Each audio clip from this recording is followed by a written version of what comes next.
My name is Dave Hunziker and I work for Urban Hardwoods.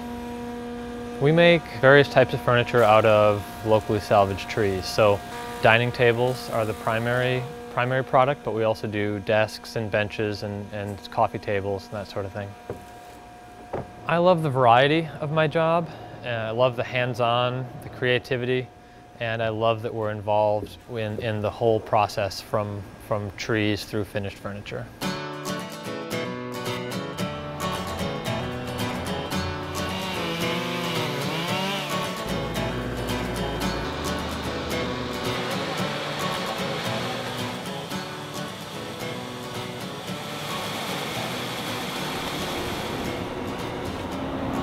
Probably the most unique thing about Urban Hardwoods is the raw material that we get to work with. Because we're salvaging all of our own material and milling it ourselves, we can create spectacular boards that we use full size in our furniture.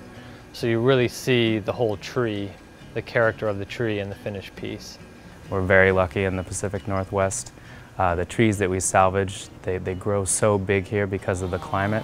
So we get amazing specimens that no other company in any other location in the world has access to.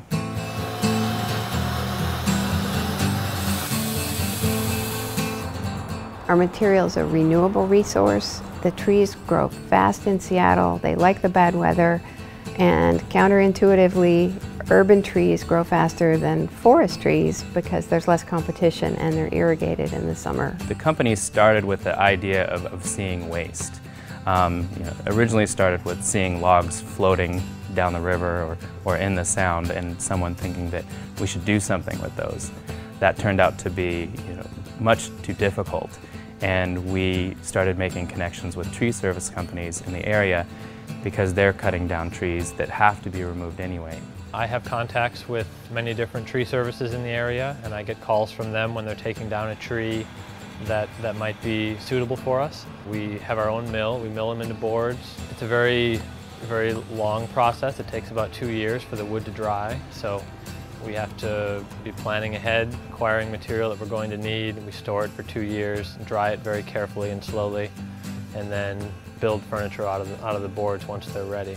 One of the most interesting parts of the production process is seeing the milling. I've likened a log almost to a geode. The outside of the tree is not that interesting, not that beautiful, but when you cut into it and you see what's inside, it's amazing, and it's always a surprise. You kind of know what's going to be in there, but you can never tell exactly what it's going to look like inside a log. So I love that part. We choose the hardwood trees with interesting grain that lends itself to this kind of furniture. Our primary species are walnut and madrone, elm and maple. We also occasionally have beech, birch, ash. We use quite a lot of sycamore, which has a beautiful dot pattern in the grain. It's really unusual. Once the material arrives in the shop, the first step is to flatten the boards. During the drying process, they usually move quite a bit.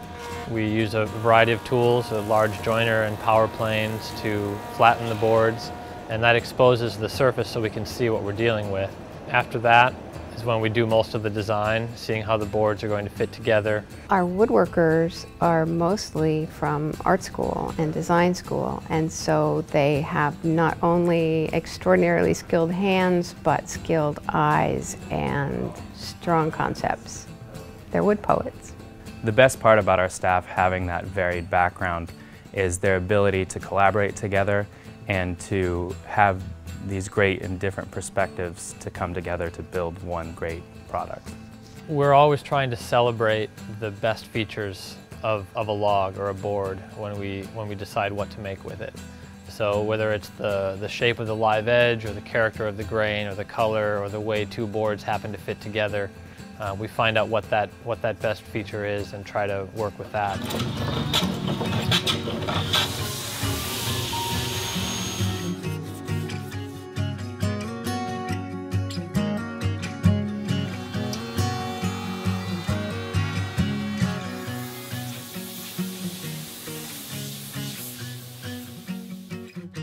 Every week I have a favorite, and usually it's the piece that just comes together well on its own. The way the boards fit, the way the grain plays together, So I have many favorite pieces.